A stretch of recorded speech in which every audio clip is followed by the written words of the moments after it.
سلام بیننده عزیز، خبرهای جهان و تاجیکستان را من مومین احمدی از استودیوی رادیوی آزادی تقدیم شما میکنم. امروز 19 ایول است. نظر به محتوای برنامه.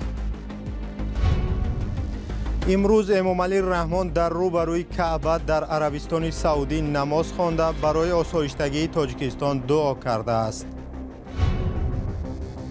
وزیر دفاع ایالات متحده آمریکا از فرار سرباز این کشور به کره شمالی شدیداً نگران است. ما باور داریم که او در بازداشتگاه کره شمالی است. با پول صاحبکاران یا حزب حاکم، شارحان میگویند دولت مکتب‌های با پول صاحبکاران ساخته را کار حزب خلقی دموکراتی تاجیکستان می‌داند. ما میتوانیم که به خوبی همون قالبی را ببینیم که در زمان شوروی در تاجیکستان و عموما در شوروی وجود داشت. امام علی رحمان پرزیدنت تاجیکستان امروز 19 ایول قبله مسلمانان کعبه را زیارت کرده است. سامانه پرزیدنت تاجیکستان خبر داد که امام علی رحمان در کعبه 2 رکعت نماز خوانده است. در خبر گفته می شود که پرزیدنت برای پیشرفت و شکوفایی آینده تاجیکستان و آسودگی مردم تاجیک دعای خیر کرده است. پرزیدنت تاجیکستان بار پنجم است که به زیارت کعبه می رود. طرفداران حکومت ادای حج عمره از طرف امام علی رحمان را یک نوع احترام او به ارزش‌های دینی می‌دانند، ولی سازمان‌های حامی حقوق رئیس جمهوری فعلی تاجیکستان را برای محدود کردن آزادی‌های دینی در داخل کشور تنقید می‌کنند. حج تکراری امام علی رحمان در حالی است که مقامات ساکنان را پیوسته دعوت می‌کنند که از رفتن به حج عمره تکراری به خاطر پیشگیری از اسراف بیهوده خودداری کنند. منتقدان میگویند خود منصبداران به حرف‌هایی که از مردم رعایتشان را تقاضا می‌کنند پایبند نیستند. و خبری دیگر، مقامات نسبت به یک آموزگار در ناحیه شمس‌الدین شاهین با گمان آزار جنسی خواننده 16 ساله مکتب زیر نظرش پرونده جنایتی باز کردند. نزدیکان آموزگار 62 ساله میگویند او را تهمت زدند. همکارم محمود جان رحمتزاده این موضوع را پیگیری کرده است. تحقیق پرونده مدیر یک مکتب در ناحیه شمس‌الدین شاهین با اتهام دستاوردی به خواننده قریب به انجام رسیده است. قضیه این مرد 62 ساله از طرف ریاست وزارت کارهای داخلی ولایت ختلان تفتیش شده در نظر است پرونده روزهای نزدیک به دادگاه ارسال شود. پیوندان مدیر مکتب اتهام را قبول ندارند. یک منبع در اداره پلیس ختلان روز 19 ایول به رادیوی آزادی تایید کرد که NN مدیر مکتب بود به یک خواننده 16 ساله دستاوردی کرده است. با گفته منبع تفتیشات پس از شکایت جبردیده در اوایل ماه ایون شروع شده است. فعلا NN در بازداشت است و نسبتش با ماده 139 قسم د بند د یعنی حرکت زورآوری دارای خصوصیت شهوانی نسبت به شخصی بر اعلی نابالغ پرونده باز شده است. هر دو طرف را مفتشان ملیسا پرسیدند و باید روزهای نزدیک تفتیشات انجام شده پرونده به دادگاه رود.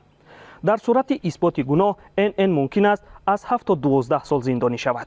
پیوندان مدیر مکتب اتهام را بی اساس می‌دانند.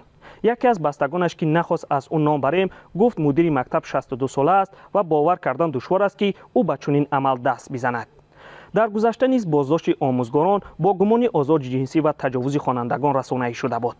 از جمله 2 سال پیش آموزگار یک مکتب را در دوشنبه با گناه تجاوز خواننده 17 سال زندان محکوم کرده بودند.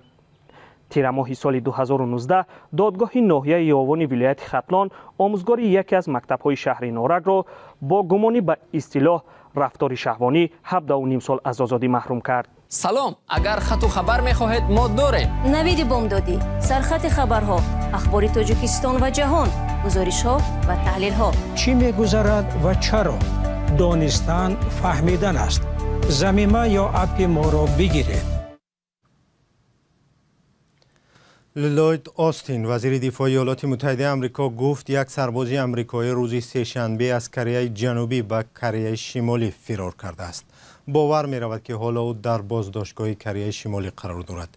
این حادثه در حال رخ داد که تنش‌ها میان واشنگتن و پخینیان بر سر برنامه هسته‌ای کره شمالی افزایش یافته است. شهلای گلخوجه در این باره تفصیلات دارد.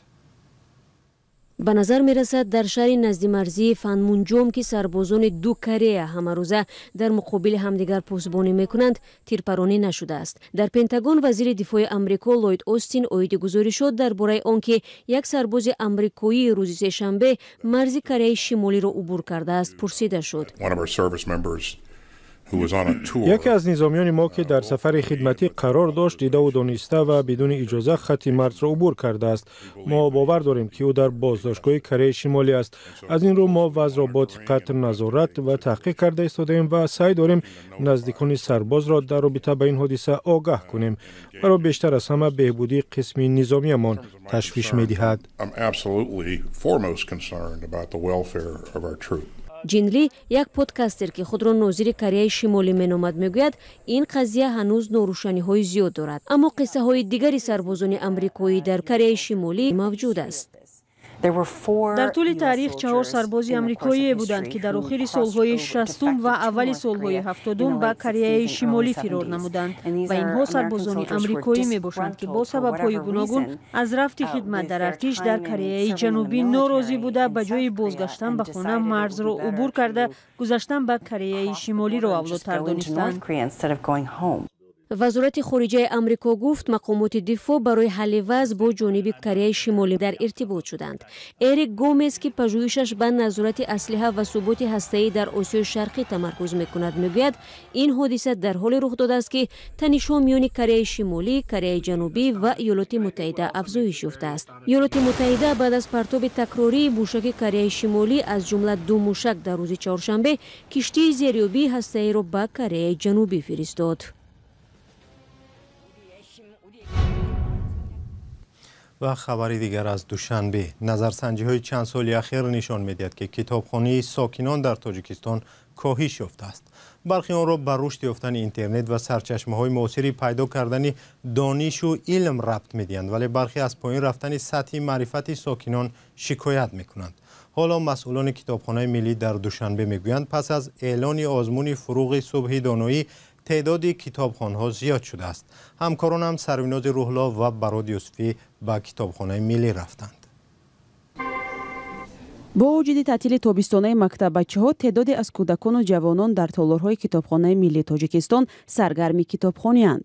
اکثر آنها افرادی اند که برای شرکت در آزمون فروغ صبح دانایی کتاب است آمادگی می‌گیرند.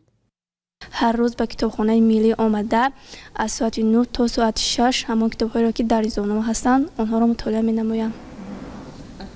از کی آمده شد؟ من از ماه می، یعنی که از بعد دوره نهیوی به اینجا می‌آیم. مسئولین کتابخانه میگویند با راه اندازی شدن آزمون فروغ صبح دانایی شماره هواداران کتابخانه به مراتب بیشتر شده است. برخی دانشجویان دیگر به این مکان به خاطر مطالعه کتاب‌های آمده بودند که تخصصی اند و در کتابخانه‌های دیگری پایتخت پیدا کردن نتوانستند. مثلا من عضو دانشجوی کورس ششم دانشگاه دولتی طبی تاجیکستان میباشم و اختصاص من طب پروفیلاکتیکی است. من نیت اپیدمیولوژ شدن دارم و بسیارتر کتاب‌هایی که به ساحه خود اپیدمیولوژی ضرور است مطالعه می‌نمایم. مثل منیژه و عبدالجبار در 6 ماه سال جاری بیشتر از 70,000 نفر برای مطالعه کتاب به کتابخانه ملی تاجیکستان تشریف آوردند. این مکان تعلیمی بیشتر از 260,000 اعضا دارد که در سال جاری 303,000 به عضویت در کتابخانه ملی پیوستند. رهبریت کتابخانه میگویند برای تامین طلبات خوانندگان در سال جاری بیشتر از 25,000 کتاب خریدند. در مجموع به حالت 3 ایون سال 2023 فوند خدمتی کتابخانه ملی از 3,405,734 نسخه کتاب و دیگر مواد چاپی عبارت است. این همون شماره انیقی که در کتابخانه ملی کتاب داریم و غنجایش کتابخانه ملی برای 10 میلیون است. شماره کتاب‌های الکترونی در کتابخانه ملی بیشتر از 330,000 عدد بوده است. در 2 ریاست و 25 شعبه این کتابخانه 510 نفر کار می‌کنند که به خوانندگان در تامین و دسترسی به ادبیات مورد نیازشان خدمت می‌رسانند. سال 2022 حکومت تاجیکستان برنامه رشد کتابخانه ملی را تصدیق کرده است که در چهارچوب آن قرار است برای 5 سال آینده برای خرید و نگهداری کتاب‌ها و از نوسازی تجهیزات 14 میلیون سومانی اختصاص داده شود. بنای نوی کتابخانه ملی سال 2012 مورد استفاده قرار داده شد که هدفش جلب ساکنان به کتابداری و کتابخوانی نامبر می شود. امامعلی رحمان هفته گذشته هنگام سفرش به ولایت سوق در شهرهای استروشن و بوستان و گلستان چند مکتب نو را باز کرد و گفت این مکتب‌ها با پول حزب خلقی دموکراتی باز شدند. رهبر این حزب امامعلی رحمان است و صاحب نظران میگویند ساختن مکتب با پول حزب یک ترغیبات بی‌پایه است و در اصل اکثر این مکتب ها با پول صاحبکاران ساخته می شوند. همکارانم امیر صایف و اسکندر فیروز در این باره گزارش دارند. با قول شاکرجان حکیموف، معاون رئیس حزب سوسیال دموکراتی تاجیکستان، بسیار حزبی در جامعه کشور تا حال به شرط اساسی حیات سیاسی تبدیل نیافته است. بسیار حزبی حقانه نیست. از این خاطر مثلا کنستیتوسیه و قانونگذاری پیش بینی کرده است و مقرر نموده است، اما شهروندان تاجیکستان، شخصان موفق و کارخانه ها نوابسته از شکل مالکیتشان و تابعیت مامورشان کوشش میکنند که تدریجاً اولویت را به حزب خلق دموکراتی دهند، چون سرورش پرزیدنت تاجیکستان و تمام نومنکلاتوره یعنی رئیس ولایت ها و وزیرها و راهبران مؤسسات ورزشی، فرهنگی و غیره را وادار کردند که با استفاده از طرز و اصول های ویژه و خاص تاجیکستان در این حزب باشند. عبدالرحمن خانزاده، یک مسئول حزب خلقی دموکراتی تاجیکستان میگوید که راهبری امامعلی رحمان نفران زیاد را وادار میسازد که در پیروی به ابتکارهای پیشوای معظم ملت عضو این حزب گردند. ما با مردم در انتخابات وعده نمیدیم، بلکه ما کفالت میدیم تطبیق برنامه هامون. همین خاطر امروز که ما فعالیت دائمی و منتظم داریم در انتخابات ها، در رقابت با حزب‌های سیاسی، یک برتریت حزبی ما همین است که مثلا ما با مردم بیشتر نزدیک شده ایستادیم. با این حال بابا نظر و راهبر سازمان غیر دولتی پرسپکتیو پلوس، واقعه‌های 10 سال اخیر حیات سیاسی در کشور رخ داده را باعث کاسته شدن فعالیت سیاسی می‌حسابد. بحث مناظره‌ای که بود، بعضی‌ها مثلا در حبس هستیدن، بعضی‌ها ترک کردن، همین چیز یک در جامعه یک ترس با وجود میاد. در جامعه که ترس وجود دارد مثلا نمیشود پلورالیسم سیاسی. عبدالملک قادیروف، تحلیلگر سیاسی، با این نظر است که نظام سیاسی تاجیکستان به تدریج به نظام خودکامه تبدیل می شود.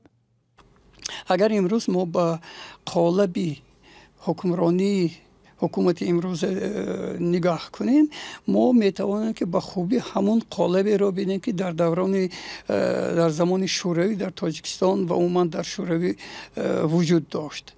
با اطلاع وزارت معارف و علم تاجیکستان، در سال جاری مورد استفاده قرار گرفتن 219 مکتب نو در نظر است.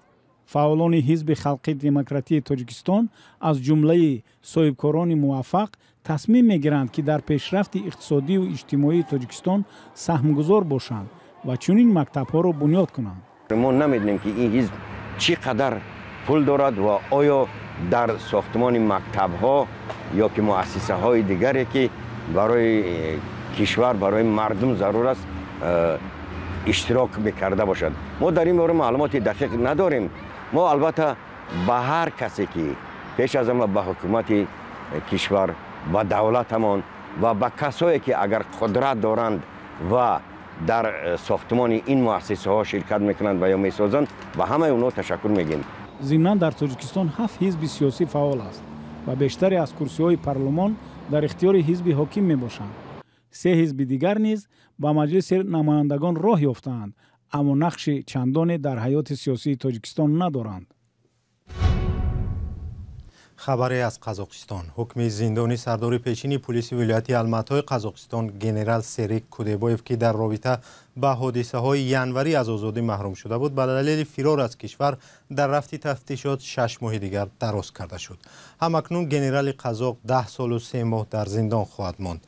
جانب حمایتگر از دادرس درخواست کرده بود که او را برای فرار از کشور جریمه کنند. سپاس که ما را همراهی کردید. خبرهای از این بیشتر را شما از سامانه رادیو آزادی و صفحه های ما در فیسبوک، اینستاگرام، تیک تاک، تلگرام و یوتیوب پیدا کنید. خدا نگهدار.